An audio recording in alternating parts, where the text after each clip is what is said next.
Unbroken ये film Louis ज़ैम्पेरिनी के जीवन के संघर्षों की सच्ची कहानी है। जब लुई छोटा था तो वो बहुत शैतान था। वो बहुत शैतानी करता और उसकी शैतानी से उसके पेरेंट्स, उसके पड़ोसी, आसपास के सब लोग बहुत परेशान थे। वो चोरियां करता, दारू पीता, सिगरेट पीता और इस वजह से उसके पिताजी उसे कई बार पनिशमेंट भी देते, उसकी खूब पिटाई करते। लेकिन इन सब चीजों का लुई पर कोई असर नहीं था। लेकिन लुई के बड़े भाई को उस पर बहुत भरोसा था। एक बार लुई की कुछ गलत हरकत देख के कोई उसका पीछा करता है और लुई बहुत तेज भागता है। उसी वक्त उसका भाई जो ग्राउंड में रनिंग कर रहा होता है उसे भागता हुआ देखता है और वो लुई को रनर बनने के लिए मोटिवेट करता है और उसे प्रैक्टिस भी करवाता है। एक दिन लुई बोलता है कि मुझे अपने आप पे भरोसा नहीं, मैं तुम्हारी तरह नहीं हूँ, दूसरों की तरह नहीं हूँ, मैं नहीं कर सकता। लुई का भाई बोलता है तुम ये क्या कह रहे हो, मुझे तुम पर भरोसा है, तुम कर सकते हो। उसका भाई बोलता है कि अगर तुम झेल सकते हो तो खेल सकते हो, तुम प्रैक्टिस करो और उसे कई ज्यादा, और देखना तुम ही जीतोगे, और अगर तुमने हार मान ली तो एक दिन बैठकर भीख मांगोगे। लुई कहता है मुझे अपने आप पर विश्वास नहीं होता। उसका भाई बोलता है कि मुझे तुम पर विश्वास है, चलो अब प्रैक्टिस करो। और लुई प्रैक्टिस करना शुरू कर देता है।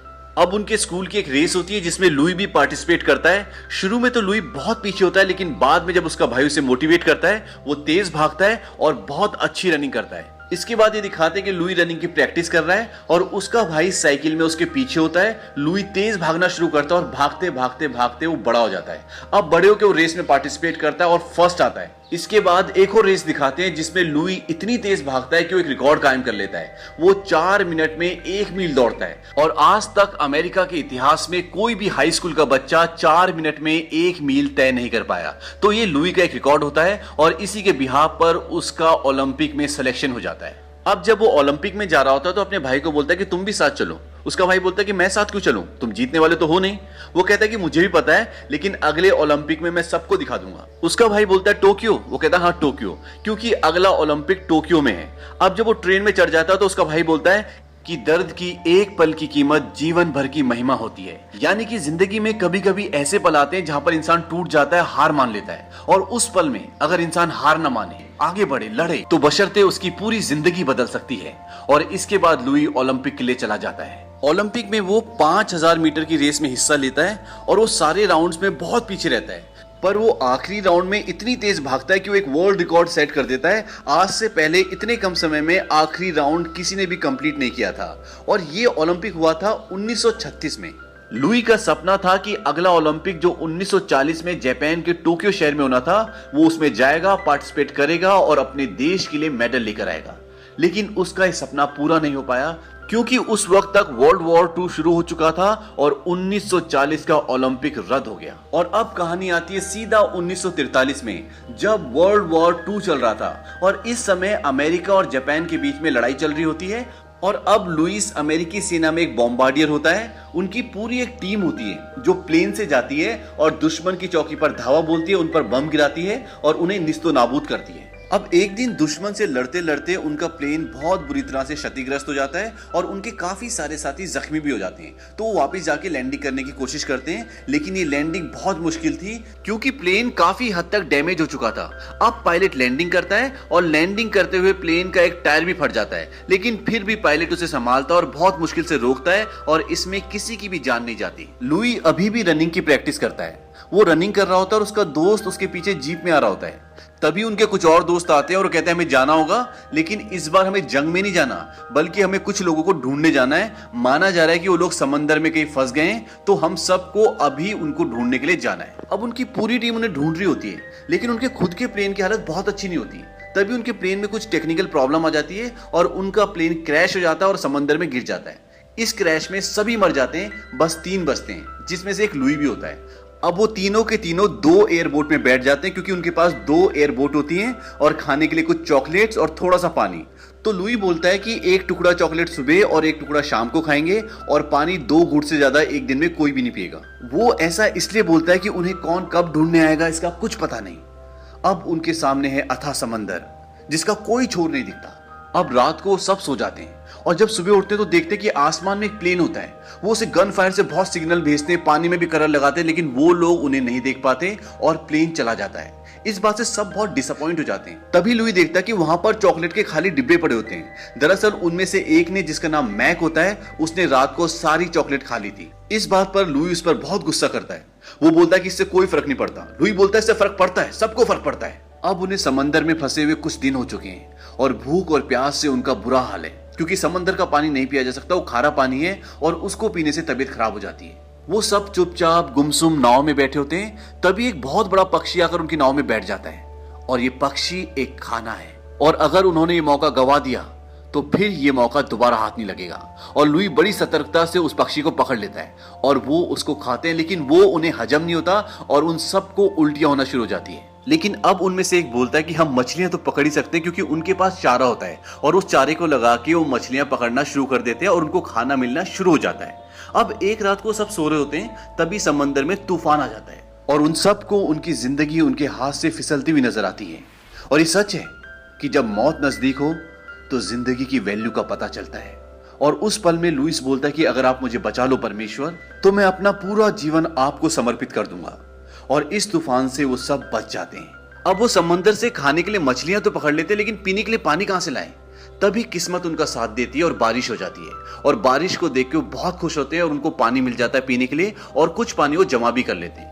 फिर तभी वो देखते हैं कि ऊपर से एक प्लेन उड़ता हुआ जाता है और वो उस प्लेन को सिग्नल देते हैं, लेकिन वो प्लेन जैपनीज का होता है और वो उनपे गोलियां चलाते हैं, लेकिन वो सब समंदर में कूद जाते हैं और उनकी जान बच जाती है। लेकिन इस हमले में उनकी एक एयरबोट खराब हो जाती है, क्योंकि जब वो ऊपर से गोलियां चलाते हैं तो उनकी एयरबोट पे छेद हो जाते हैं और वो एक बोट को तो रिपेयर कर लेते हैं, पर उनकी दूसरी बोट पूरी तरह से खराब हो जाती है। अब उन तीनों को एक ही बोट में एडजस्ट करना पड़ता है, जो कि बहुत मुश्किल होता है, क्योंकि बोट का साइज बहुत बड़ा नहीं होता। अभी तक उन्हें समंदर में 35 से ज्यादा दिन हो चुके हैं और अब मैक भूख, प्यास और मानसिक तनाव को बर्दाश्त नहीं कर पाता और उसकी मौत हो जाती है। अब ये दो बचे हैं, लेकिन इनकी हालत भी बहुत ज्यादा खराब है। न ये बात करने लायक है, न खड़े होने लायक, क्योंकि इन्हें समंदर में 47 दिन हो चुके हैं। इसके बाद एक जापानीज शिप इन्हें देख लेता है और इन्हें अरेस्ट कर लेता है। अब ये दोनों जापानीज की गिरफ्त में हैं। जापानीज लुई और उसके दोस्त को एक कैंप में ले जाते हैं जो कि जंगल में होता है, और वहां पे वो लुई को पहचान लेते हैं कि ये ओलंपिक का एक फेमस एथलीट है, क्योंकि उनके पास उसका एक फोटो भी होता है। वहां पर वो उन दोनों से कुछ इन्फॉर्मेशन लेते हैं और उसके बाद वहां से उन दोनों को एक दूसरे कैंप में भेज दिया जाता है जो कि टोक्यो में होता है। अब जब ये टोक्यो के कैंप में आते हैं तो वहां पर इनके जैसे और भी बहुत सारे बंदी होते हैं और वहां का जो इंचार्ज होता है वो बहुत ही क्रूर होता है। उसका नाम होता है कॉर्पोरल वटनामी, और वो उन सबको बोलता है कि तुम जापान के दुश्मन हो और तुम्हारे साथ ऐसा ही सलूक होगा जैसे दुश्मनों के साथ होता है। अब जब वो सब कुछ बता रहा होता है तभी लुई की तरफ देखता है। वो देख लेता है कि मेरी तरफ लुई देख रहा है। वो उसके सामने जाता है और बोलता है कि मुझे देखो, मेरी आंखों में देखो। और जैसे ही लुई की आंखों में देखता है उसे जोर से डंडा मारता है। उसके बाद 2-3 बार वो दोबारा बोलता है कि मेरी आंखों में देखो, और लुई को हर बार मारता है और लास्ट में बोलता है कि मेरी आंखों में कभी मत देखना। इसके बाद इन सबको इनके सोने की जगह दिखाई जाती है जो कि बहुत ही गंदी होती है, और अगले दिन सुबह सबको ग्राउंड में बुलाया जाता है और इनका इंचार्ज आता है। वो कहता है कि तुम में से एक कुक है जो ऑस्ट्रेलिया से है और एक ओलंपिक एथलीट है। वो कहता है कौन है ओलंपिक एथलीट? लुई अपना हाथ खड़ा करता है। दरअसल उसे पहले से पता था कि लुई एक ओलंपिक्स एथलीट है। इसके बाद वो लुई की और अपने एक साथी की, यानी कि अपने एक आदमी की रेस लगवाता है, जिसमें लुई हार जाता है और थक कर वो गिर जाता है। इसके बाद वो लुई को डंडे से बहुत बुरी तरह मारता है। और इतना ही नहीं, उन सब कैदियों में वो सबसे ज्यादा लुई से नफरत करता है। ऐसा लगता है कि वो उससे कोई पर्सनल दुश्मनी निभा रहा है। एक बार लुई और उसका दोस्त आसमान में अमेरिकी और जापानीज प्लेन देख रहे होते हैं और आपस में बात करते हैं कि अमेरिकन प्लेन्स अब काफी नजदीक आ गए हैं, और उस रात को भी वो इंचार्ज लुई को बहुत बुरी तरह मारता है। इसके कुछ दिन बाद रेडियो से कुछ लोग वहां पर आते हैं और वो लुई को बोलते हैं कि अमेरिकी सरकार तुम्हारे घर वालों को ये बता रही है कि लुई अब मर चुका है, वो जिंदा नहीं है। वो कहते हैं कि क्या तुम अपने घर वालों को बताना चाहोगे कि तुम जिंदा हो? और इसके बाद लुई उनके साथ जाता है और रेडियो पे अपने घर वालों को मैसेज देता है कि मैं जिंदा हूं और ठीक हूं। अब उस प्रोग्राम के बाद वो लोग उसे एक पेपर देते हैं और वो कहते हैं इसमें जो भी अमेरिका के बारे में लिखा है वो तुम रेडियो पे बोलो, हम तुम्हें वापस कैंप नहीं भेजेंगे और यहाँ पे तुम्हें एक अच्छा जीवन देंगे। लेकिन लुई मना कर देता है, कहता है कि जो इसमें लिखा है वो सच नहीं है और मैं नहीं बोलूंगा। इसके बाद वो लुई को वापस कैंप भेज देते हैं, और कैंप वापस आने के बाद जो वहां का इंचार्ज होता है वो लुई के दोनों हाथ पीछे से बंधवाता है और उसे बोलता है कि तुम मजबूत हो मेरी तरह, और ये बात मैंने पहले दिन देख ली थी तुम्हारी आंखों में। मुझे लगता था कि हम अच्छे दोस्त बन सकते हैं, लेकिन जापान का दुश्मन कभी मेरा दोस्त नहीं बन सकता। वो लुई को कहता है कि तुम बात नहीं मानते, आदर नहीं करते, और आज मैं तुम्हें आदर करना सिखाऊंगा। वहां पे जितने भी सैनिक, जितने भी बंदी होते हैं, वो उन सबको बोलता है कि सब एक एक जोरदार पंच इसके मुंह पे मारेंगे। हालांकि कोई भी लुई के मुंह पे पंच नहीं मारना चाहता। तभी वो लुई के दोस्त को लाते हैं और वहां का जो इंचार्ज होता है वो उसे मारना शुरू कर देता है। और कहता है कि अगर तुमने इसके मुंह पे पंच नहीं मारा तो मैं इसे मारता रहूंगा। इसके बाद लुई सबको बोलता है कि मुझे मारो, और एक एक करके लुई को सब एक एक पंच मारते हैं, और इतने सारे पंच खाकर लुई की हालत खराब हो जाती है। इसके बाद लुई की जिंदगी में, उन सब कैदियों की जिंदगी में एक अच्छी खबर आती है, और वो खबर ये होती है कि जो यहाँ का इंचार्ज होता है कॉर्टल वटनामी, उसका प्रमोशन हो गया है और उसका यहाँ से ट्रांसफर कहीं और कर दिया गया है। अब एक रात को उनके कैंप में बमबारी होती है और उस बमबारी में उनका पूरा कैंप तबाह हो जाता है और जल जाता है। अब उन सब कैदियों को जो वहाँ बच जाते हैं उन्हें वहाँ से ट्रांसफर करके दूसरे बंदी गृह में भेज दिया जाता है। और जब वो सब लाइन में खड़े होते हैं तभी लुई देखता है कि वहां का इंचार्ज कॉर्टल वटनामी है, और ये देखकर लुई के पैर लड़खड़ा जाते हैं और वो गिरने वाला होता है कि उसका एक साथी उसे संभाल लेता है। अब वो इंचार्ज लुई के सामने आता है और उससे बोलता है कि तुम मेरी आंखों में क्यों नहीं देखते, पर लुई उसकी आंखों में नहीं देखता। फिर भी वो उसके सिर में एक जोरदार डंडा मारता है और अगले दिन से सब के सब कैदी काम पे लग जाते हैं। और यहाँ पर इनका काम बहुत ही मुश्किल होता है क्योंकि यहाँ पर इन्हें नाव में कोयले को लोड करना होता है। एक बार लुई जब काम कर रहा होता है तो ऊंचाई से नीचे की तरफ आ रहा होता है, तभी उसे एक जापानी सिपाही ऊपर से धक्का दे देता है और नीचे गिर जाता है और उसके पैर में बहुत जोर से चोट लगती है। इस कैंप में काम बहुत हार्ड है, इसलिए सबकी हालत खराब हो चुकी है। एक दिन लुई बहुत थक जाता है और वो थोड़ी देर के लिए रुक जाता है, थोड़ा सा सहारा ले लेता है। तभी वही सैनिक आता है, वही सिपाही आता है जिसने उसे ऊपर से धक्का दिया था, और उसे पकड़कर वो अपने इंचार्ज के पास ले जाता है और वहां पर बहुत सारी लकड़ियां होती हैं। ये सीन इस मूवी का सबसे बेस्ट सीन है, और इसीलिए जब आप अनब्रोकन मूवी का पोस्टर देखेंगे तो उस पोस्टर में इसी सीन का फोटो होता है। अब वो लुई को बोलता है कि इस लकड़ी को उठाओ, और वो लकड़ी बहुत भारी होती है और लुई की हालत पहले से खराब होती है। अब लुई बड़ी मुश्किल से उस लकड़ी को उठाकर अपने कंधे पर रखता है। तब वो इंचार्ज बोलता है कि इसे अपने सिर के ऊपर उठाओ, और लुई बड़ी मुश्किल से उसे अपने सिर के ऊपर उठाता है, और वो इंचार्ज बोलता है कि अगर इसने लकड़ी नीचे गिराई तो इसे गोली मार देना। अब लुई लकड़ी को उठा के तो रखता है, लेकिन लकड़ी उसके सिर के ऊपर नहीं, धीरे धीरे नीचे आ जाती है और सिर से नीचे हो जाती है। अब सब के सब शांत होते हैं, सारे कैदी रुक जाते हैं, कोई काम नहीं करता, और सारे सिपाही जो जापानी सिपाही हैं वो भी लुई को देखते हैं। लुई बिल्कुल शांत होता है और जोर जोर से सांसें ले रहा होता है।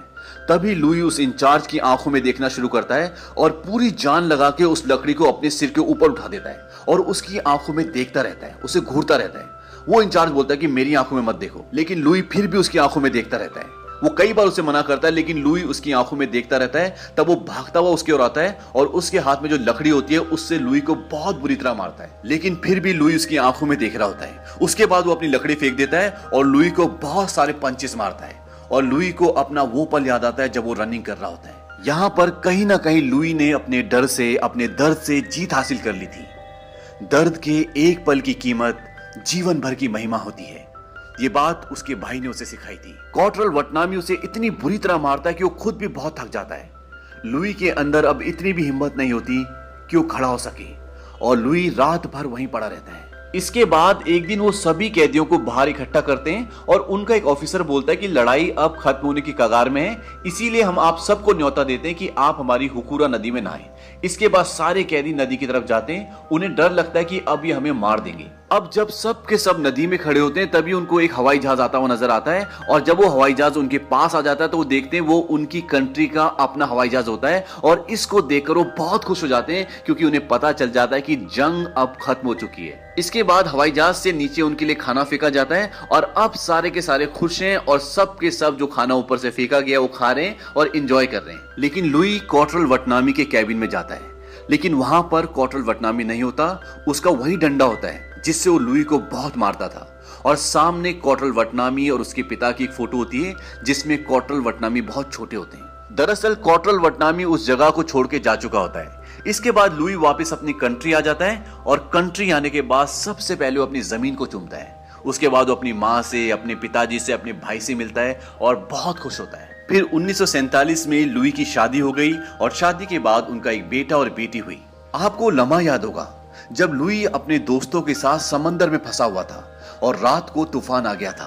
तब लुई ने कहा था कि अगर मेरी जान बच गई तो मैं अपना पूरा जीवन परमेश्वर की राह में लगा दूंगा, और लुई ने आगे चलकर ऐसा ही किया। लुई ने अपने जीवन के संघर्ष और विश्वास से ये सीखा कि आगे बढ़ने का रास्ता जंग नहीं बल्कि क्षमा है। इसके बाद लुई वापस जापान गया और उसने उन सभी लोगों को ढूंढा जिन्होंने उसे बंदी बनाया था, और उसने उन सब से सुलह की। लेकिन उनके इंचार्ज ने, वटनामी ने, जो लुई को बहुत मारता था, उसने लुई से मिलने से इनकार कर दिया। लुई का एक सपना था कि वो जापान की ओलंपिक में दौड़े, लेकिन 1940 में जब जापान में ओलंपिक होना था वो वर्ल्ड वॉर 2 के कारण रद्द हो गया। लेकिन लुई ने अपना ये सपना पूरा किया। 80 साल की उम्र में वो ओलंपिक की मशाल को लेके जापान में दौड़ा। इस फिल्म में बहुत सारे सीन्स फ्लैशबैक में हैं, जो हमने आपको फ्लैशबैक में नहीं सुनाए बल्कि सही ऑर्डर में रख के आपको दिखाए हैं। लेकिन जब आप मूवी देखेंगे तो आप देखेंगे कि इसमें बहुत सारे सीन्स फ्लैशबैक में हैं। अगर आप इसी तरह के और भी वीडियोस देखना चाहते हैं तो हमारे चैनल को सब्सक्राइब करें और बेल आइकन भी दबाएं ताकि जब भी हम कोई नया वीडियो डालें तो उसकी नोटिफिकेशन आपको मिल जाए।